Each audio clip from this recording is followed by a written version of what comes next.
Bom, passamos assim então. Bom, então, muito boa tarde a todos.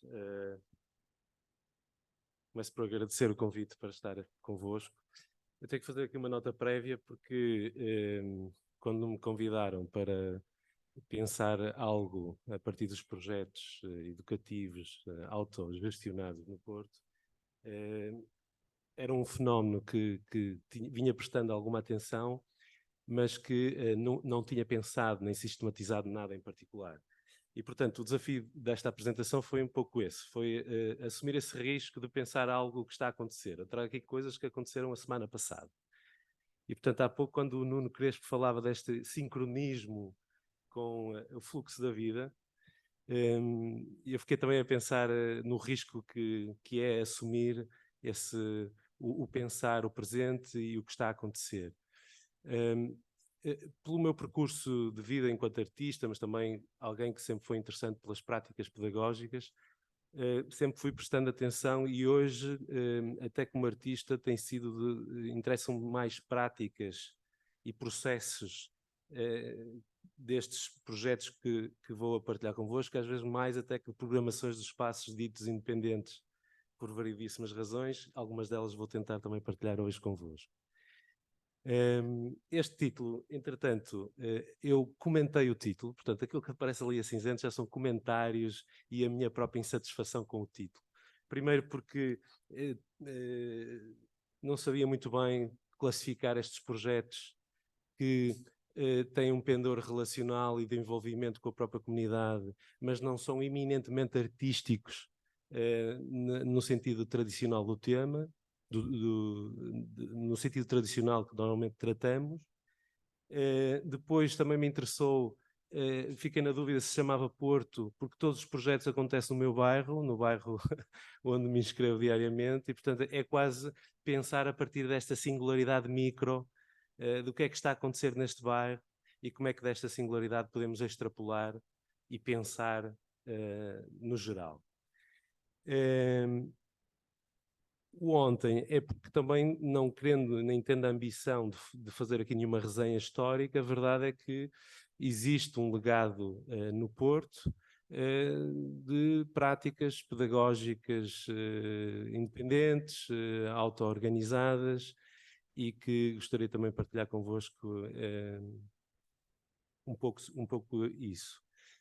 Bom, a pergunta é o que podem, como podem. Este como tem mais a ver com as questões do processo, não é? Como é que estes projetos se implementam, como é que eles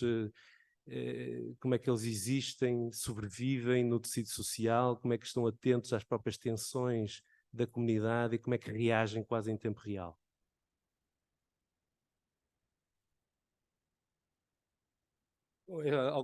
Isto é o facto, começar com este facto, não é? Foi uma espécie de uma erupção nos últimos 5 anos, 5, 6 anos, uma erupção de vários projetos pedagógicos de educação artística, educação pela arte, foram surgindo em espaços independentes, quase todos eles geridos por artistas, não só, também arquitetos e designers, mas eminentemente artistas,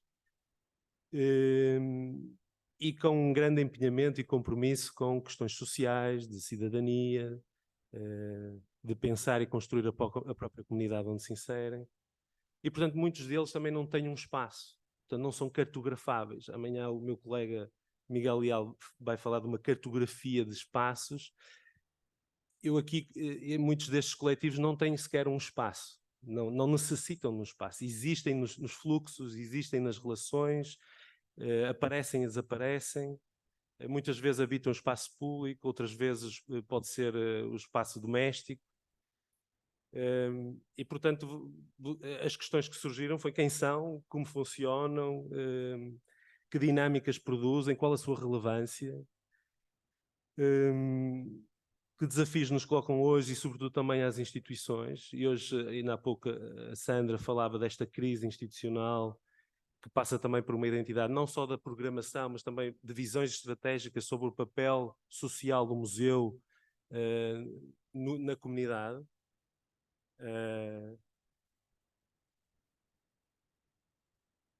E também perceber um pouco então que experiências pretéritas estes projetos, com quem dialogam, que herança é que lhes interessam.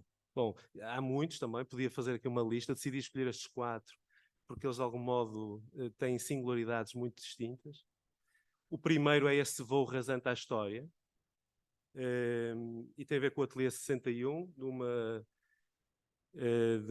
de duas parceiras de investigação, duas grandes pedagogas, uma artista, Elvira Leite, professora, e a Manuela Malpique, com formação nas áreas da psicologia, nas ciências de educação, mas também na arquitetura, e que em 1968 criaram um espaço no Porto, na Rua da Alegria, motivadas por uma certa insatisfação do próprio ensino formal nas escolas. Estamos ainda em pleno Estado Novo, no regime, e que juntaram-se, financiadas por uma família burguesa, a família Sousa Pereira, e era um espaço direcionado para a expressão livre, para crianças, normalmente de famílias mais ricas, que pagavam uma propina para frequentarem este espaço. Este espaço replica um projeto de Arno Stern, que a Elvira Leite e a Manuela Malpique visitaram em Paris. Arno Stern era um franco-alemão que começou por trabalhar aos 20 e poucos anos, que tinha formação enquanto psicólogo e que trabalhou num centro de refugiados de crianças da Segunda Guerra, desculpem, órfãos refugiados da Segunda Guerra. E essa experiência, esse contacto a partir das artes, fê-lo construir um ateliê de expressão livre em Paris, que ainda funciona hoje, e que a Elvira e a Manuela Malpique visitaram, contactaram a Arno Stern, visitaram e quiseram compreender que espaço, como é que funcionava. Basicamente era um espaço em que não havia um programa, não havia orientação. Era um espaço em que o único papel do Arno Stern era facilitar, ajudar naquilo que as pessoas, com os materiais, mas não interferia de nenhuma forma com aquilo que eram as representações ou aquilo que ele depois veio estudar, as formulações. E ele tem escrito vários livros, há mais de 40 e tal livros publicados a Arno Stern, precisamente que lhe interessava a evolução gráfica das crianças, estas questões dos arquétipos do desenho. Ele depois foi para a África, foi para diferentes regiões e culturas, perceber estas formulações iniciáticas do desenho, que símbolos comuns, independentemente da cultura, existem na expressão gráfica. E, portanto, foi um homem que também aprofundou. Basicamente havia um piano de cores, com os pincéis, um balde, os panos em baixo, papel na parede, e as pessoas iam, e era intergeracional, não era só para crianças, era para adultos, quem quisesse. Era uma espécie de um ginásio para a autoexpressão. Basicamente foi esse ateliê que Elvira e a Manuela Malpique replicaram na Rua da Alegria, no Porto, entre 68 e 74. Esse 74... o ateliê desmantelou-se ou fechou precisamente com o 25 de Abril. Funcionou até o 25 de Abril. Isto é material do arquivo da Elvira, que ela gentilmente me facultou esta semana. E são materiais gráficos de promoção das suas oficinas. E havia também, curiosamente, vejam, iniciação estética literária pela Luísa da Costa, que foi uma poetisa, uma escritora que morreu agora muito recentemente, e que também colaborou com a Manuela Malpique e Elvira Leite, e depois mais tarde também o Reis Pascoal, que trabalhava oficinas de cerâmica, etc. Aqui é uma imagem dessa tal réplica que a Elvira e a Manuela implementavam. Elas mandavam construir nos carpinteiros o piano das cores, obedeciam rigorosamente ao programa desenvolvido por Arno Stern. Houve um segundo momento, um segundo ateliê 61 na Foz do Douro, e que também tinha a curiosidade que eram famílias ricas da Foz que queriam colocar as suas empregadas domésticas com uma vertente cultural, e a Elvira dizia até com alguma graça que foram momentos muito engraçados de trabalho com nestes ateliês com estas senhoras. Enfim, no 25 de Abril, com a Revolução, Elvira termina este projeto, este ateliê, e dedicou-se, um pouco os ares do tempo, começou a trabalhar com bairros sociais. E o projeto Pena Ventosa acontece em 77, 78, já no rescaldo do Sarral, que foram este serviço ambulatório de apoio local, que envolvia arquitetos, geógrafos, antropólogos, e que a Elvira interessou-se por começar a trabalhar a partir da rua e destas comunidades mais ditas marginais ou desfavorecidas, observando as crianças na rua, aprendendo e aqui eu decidi fotografar este papel em que diz: vendo as crianças brincar, e esta ideia de sair para a rua primeiro para observar como é que as crianças brincavam, para depois ser propositora, não é? E isto são imagens sem tratamento, algumas delas agora surgiu uma publicação da Pierre Le Fou sobre este projeto Pena Ventosa. Aqui nós estamos a ver o arquivo bruto, que a Elvira gentilmente também me facultou, os slides, e portanto é uma fotografia que também tem um caráter sociológico, não só de como é que as crianças brincavam, mas também da arquitetura,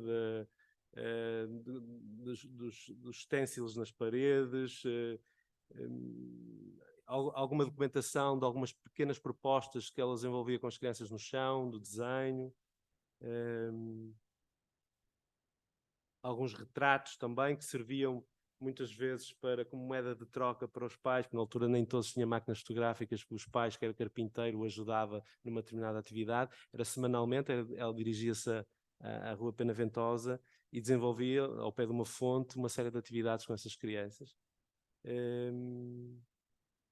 Enfim, fica o convite também para conhecerem melhor esta publicação e a oportunidade também de conhecerem depois o trabalho da Elvira.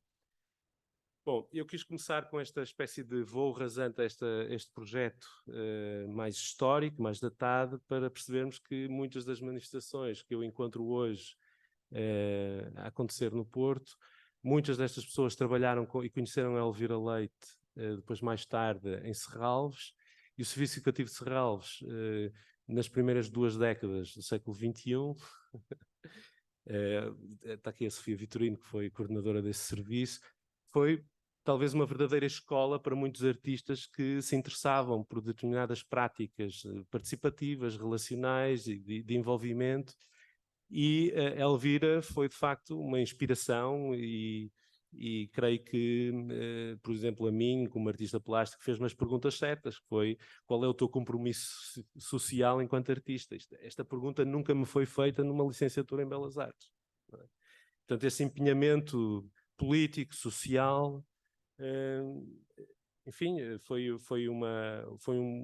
foram períodos, foram anos de muito trabalho, estudo, e que me levaram depois, mais tarde, também a uma investigação de doutoramento nessa área. Mas, enfim, isto para dizer que as minhas antenas estão sempre... Há uma certa sensibilidade para este tipo de projetos.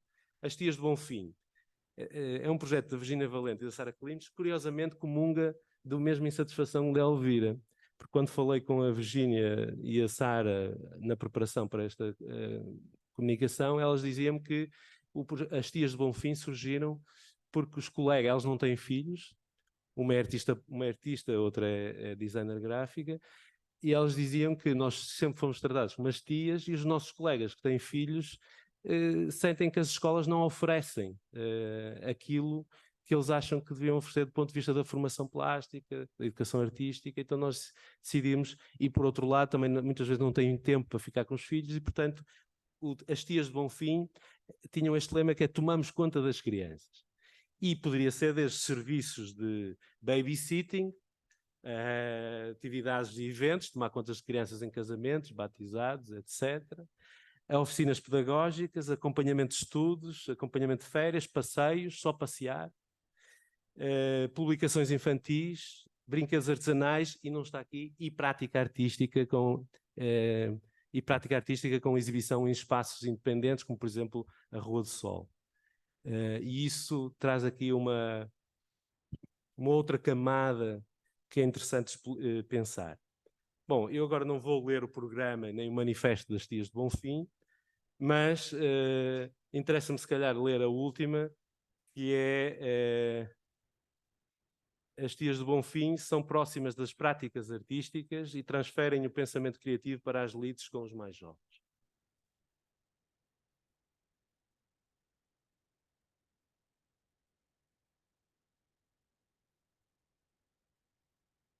Nas Tias preferimos imaginar com escassez de recursos e materiais naturais, valorizamos as relações de confiança, afeto e respeito, promovemos a convivência com a diferença e a igualdade e desenvolvemos a sensibilidade pela arte e a natureza.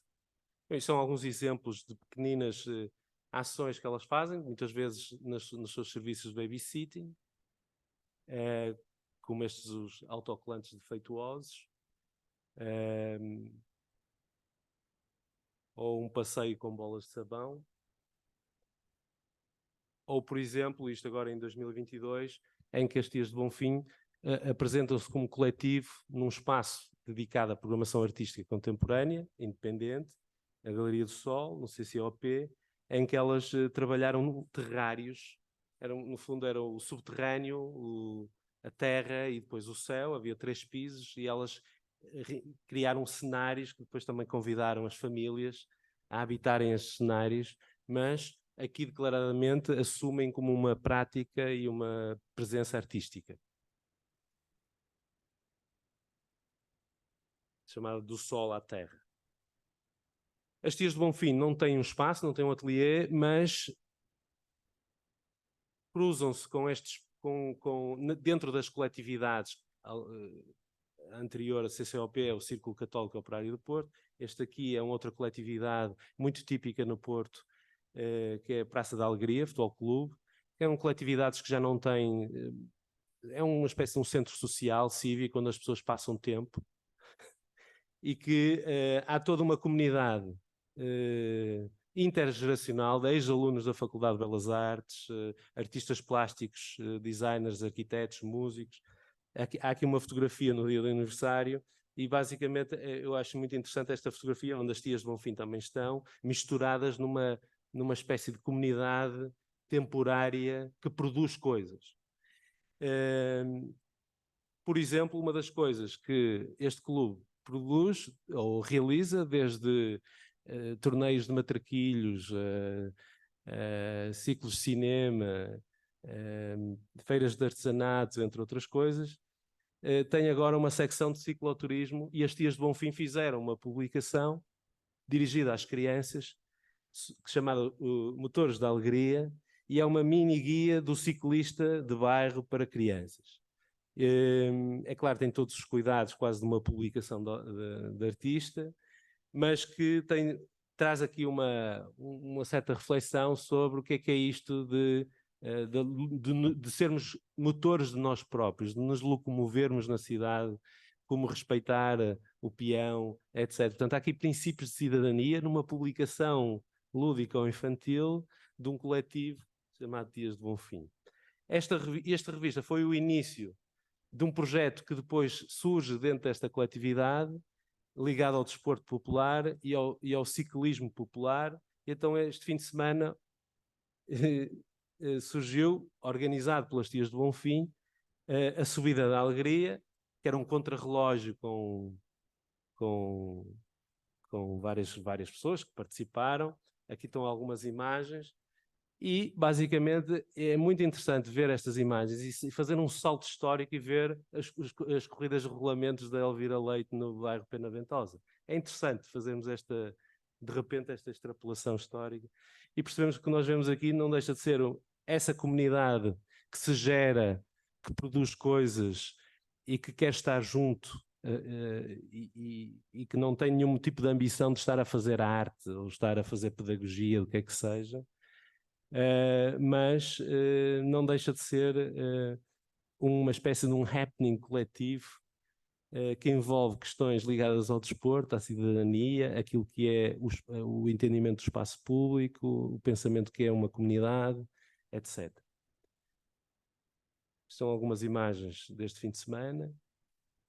havia tarjas, e esta achei particularmente interessante, talvez encaixe no dia 2, em que é o próprio bilhar, o bilhar do Praça da Alegria, é o ateliê onde as tias de Bonfim estão a desenvolver estes materiais gráficos.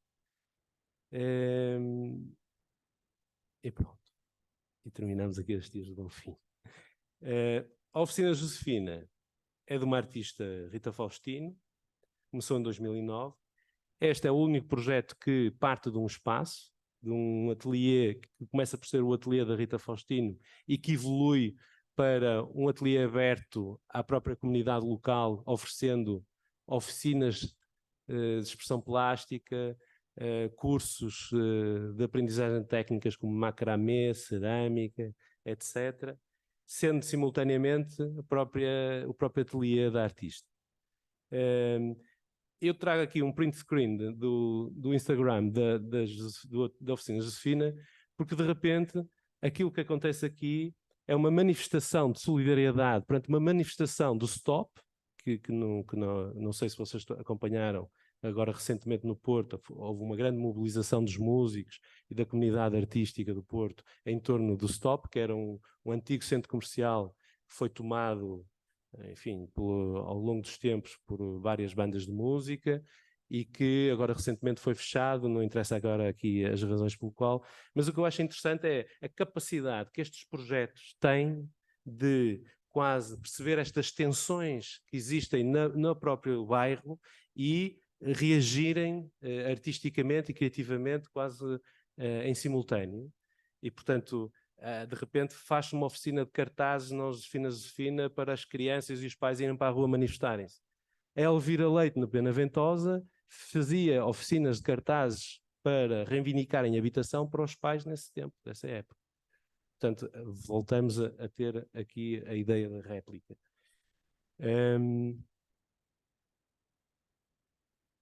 São mais algumas imagens, oficinas para bebés, experimentar luzes, sempre em diálogo também com artistas contemporâneos.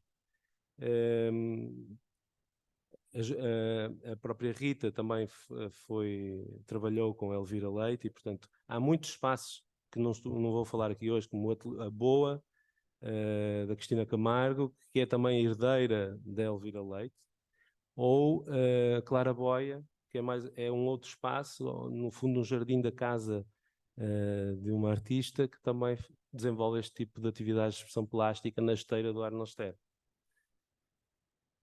Por último, o Coletivo Arisca, da Raquel Sambado, Patrícia Vale e Inês Soares. É um coletivo que nasce desta manifestação em particular, que foi em 2020, durante a pandemia. Há um processo de reivindicação e de contestação de uma equipa de educadores, artistas e educadores do Serviço Educativo do Museu de Arte Contemporânea de Serralves, que foi completamente abandonado durante o período da pandemia. Ficaram sem nenhum tipo de apoio e, portanto, foi um período conturbado. Também não interessa aqui entrar nestes pormenores, mas eu decidi procurar esta notícia da TVI, porque simultaneamente fala sobre a manifestação, mas dá-nos uma notícia de quantas mortes estavam a acontecer em Portugal. Portanto, isto foi uma coisa muito dura, de um período difícil para todos, mas especialmente para estes educadores. Quem liderou estas manifestações foram estas três, curiosamente foram mulheres, foram estas três artistas e educadoras desse serviço educativo, que foi um assunto que chegou inclusive à Assembleia da República, e que no rescaldo destas manifestações, onde foi evidente a falta de pensamento e de visão estratégica de uma instituição sobre o seu universo educativo, social, e que o Coletivo Arisca emerge quase desse período de contestação de uma forma independente. E aqui estamos perante um manifesto coletivo que integra práticas de três propositoras de imagens e experiências de percurso assentes na transdisciplinaridade, percorrendo as áreas da ilustração, pintura, curadoria, museologia, docência e investigação.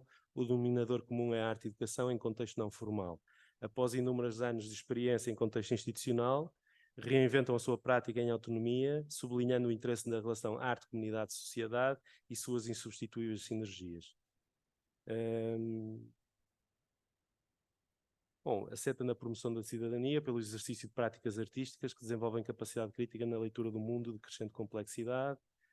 Este aqui é o seu espécie de quadro de referências e é muito curioso percebermos quase todos eles vindos da arte, desde Shorn, Baldessari, Joan Jonas, Duchamp, Robert Morris, mas também Elvira Leite, Freire, John Cage, etc.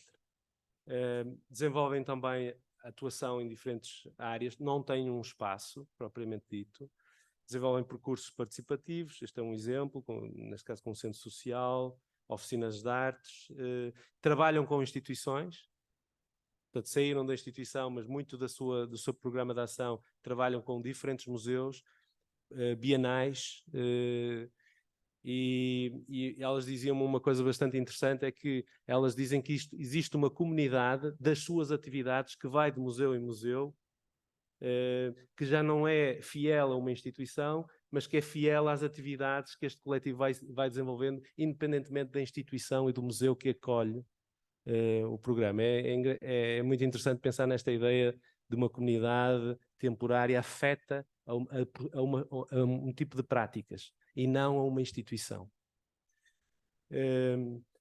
Bom, passa também por pensamento, pela formação, mas também pela publicação de autor e, portanto, onde elas desenvolvem também a sua prática artística, neste caso a publicação par e ímpar par,